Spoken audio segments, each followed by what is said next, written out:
Let's talk to every 13-year-old's wild, wet dreams, the multiplayer for Black Ops Cold War. Now, if you guys have seen a video on my channel, don't buy Call of Duty Black Ops Cold War just yet. You kind of know the direction that I'm in. But I will say there's some things fundamentally broken, which you see within the first, minute of this game. The sniper rifles are overpowered as hell. The SMG, mainly the MP5, is broken, which they then patched, then reverted the patch because they thought that it was going to be never used again. So there's a lot of things that are going weird within Black Ops Cold War. And yes, it just came out, but games should not be in a content-driven like this game was not.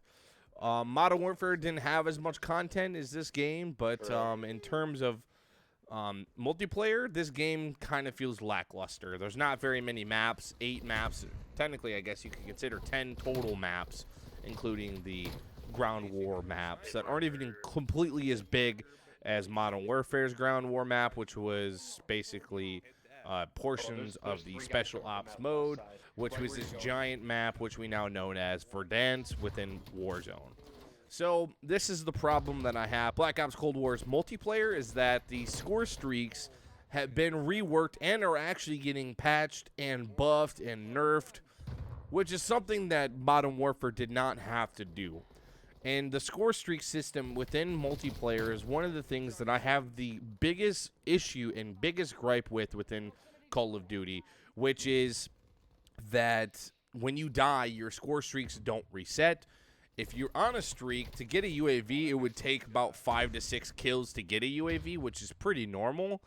But to get a chopper gunner, for example, if you were to continuously get streaks, depending on which mode you're playing, of course, will determine the score streaks. So choose your modes wisely. Team Deathmatch seems to be the one that you can get the score streaks the easiest, as long as you can continue to get multiple kills in a row. But if you're playing domination, you get like 3 or 4 kills apiece, then die. It would take you a long time to accumulate a chopper gunner. That is probably one of my biggest gripes with this game. It's not a terrible multiplayer, although some will definitely defend that argument to a T. The multiplayer score streak is just not that good. If they went back to maybe the Black Ops 2, Black Ops 3 formula with score streaks, this game would have probably been a little bit better. Although I understand the point of what this game is trying to do with score streaks, I rather would have seen it take the approach of like whatever Call of Duty it was, where you die, or Modern Warfare 3, where you die and you keep your score, but it increases every time you die. I rather would have seen that type of approach rather than Black Ops Cold War's take on score streaks. Sometimes it works, sometimes it does not. It rewards camping, in my personal opinion. It's like a double negative to this. I think, personally, it's kind of a dumb score streak idea. It doesn't really promote plays and objective-based modes to continue your teammates to get the modes, personally. It's all based on, I got to kill someone, hide, kill another person, hide, kill another person, hide, kill another person. Because this game is going more back to its roots with Call of Duty's multiplayer than any other Call of Duty in the last couple of years. So it's like, it's a 3-lane map structure for the most part. You have a center point and then 2 choke points to go around. There's no real like center area like Modern Warfare had, with doors that you can just camp behind, with claymores that pretty much instant killed you. That's one thing that's interesting about this game, is it kind of negates camping, because there is no there's no claymores, there's no there's a proximity mine as this score streak. So that's one of the things I will have to give Black Ops Cold War, is it kind of tries to negate camping, but adding shotguns as a secondary is one of the things that a lot of people were disgruntled about. And when I seen the leaked gameplay from Black Ops Cold War, I was like, wait, there's no overkill. They're using shotguns. Like, this is going to be kind of annoying. So that was one of the things that a lot of people are complaining about. The shotguns are overpowered. The multiplayer sucks. There's no content. So in my personal opinion, the way I feel is, yes, there is not a lot of maps that give you some good content. Although I wish they would have just used some maps within the campaign, because if they put one of the KGB maps from the campaign into multiplayer, it would have been freaking awesome. There would have been so much fun, some Easter eggs you could have possibly hidden in there. Yes, they're adding Nuketown a week after launch, which is kind of weird. Why didn't they just add it into the launch? Maybe they're just still working on it. I'm not sure. That's one of the things. There's just not. There's a lot of weird things they're doing. They have 3 blueprints for a shotgun that we got a blueprint for if you got the Ultimate Edition for the game. It just feels weird. There's no Season 1 Battle Pass or Season 0 Battle Pass.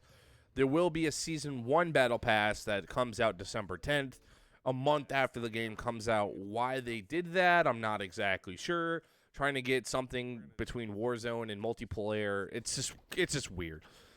Tactical rifles are a 3-shot, 1-burst automatic death, which kind of feels more like in terms of Modern Warfare 2 with the M16 and the FAMAS. It was like a 1-burst or 2-burst maximum.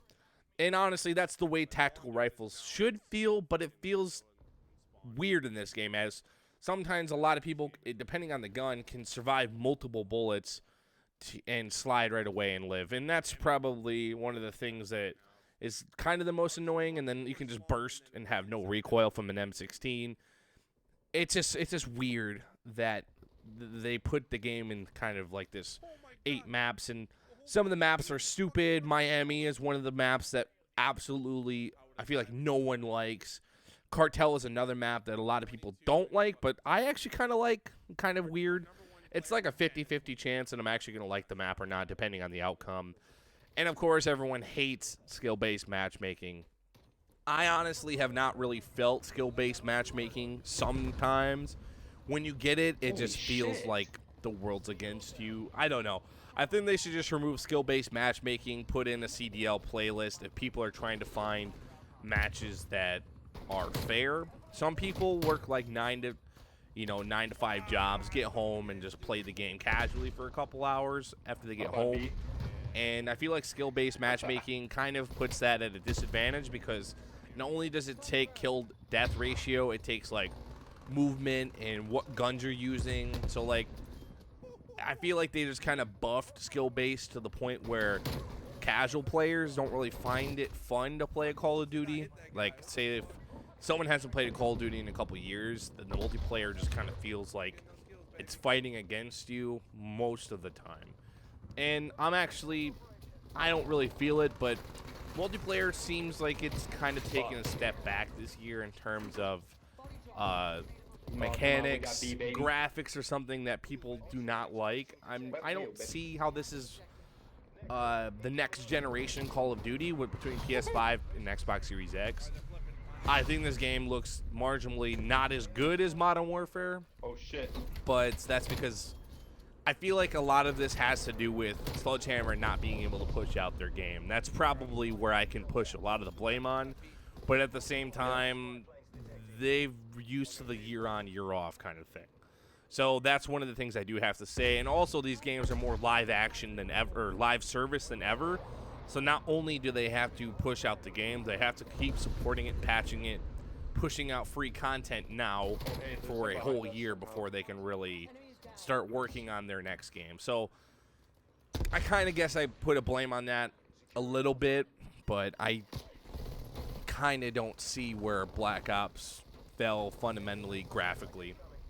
I do see the ray tracing support a little bit better in this game than Modern Warfare. There's multiple settings for the NVIDIA ray tracing, which doesn't really look that much better personally than like just the base game on ultra settings, and you significantly reduce your FPS. So in my personal opinion, multiplayer, with all of what I've said, it's something that's a start, but you have to push out some updates that balance more of the weapons. You had an open alpha for PS4 players. You had early access for PS4 beta players, Xbox, PC, and then open for all that. It's hard to get into matches with people with crossplay. And you had months to fix that before the game came out, and it's still busted. The game crashes quite a bit on Xbox and PS4. You have consoles just shutting off in mid-games. You have controllers for the PlayStation 4 that just shut off.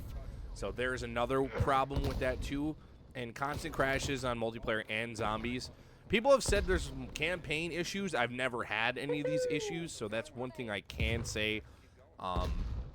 That campaign, I never had that, but I did have stuttering campaign intro cutscenes. Other than that, I've never had any problems. Multiplayer, I've had tons of problems with.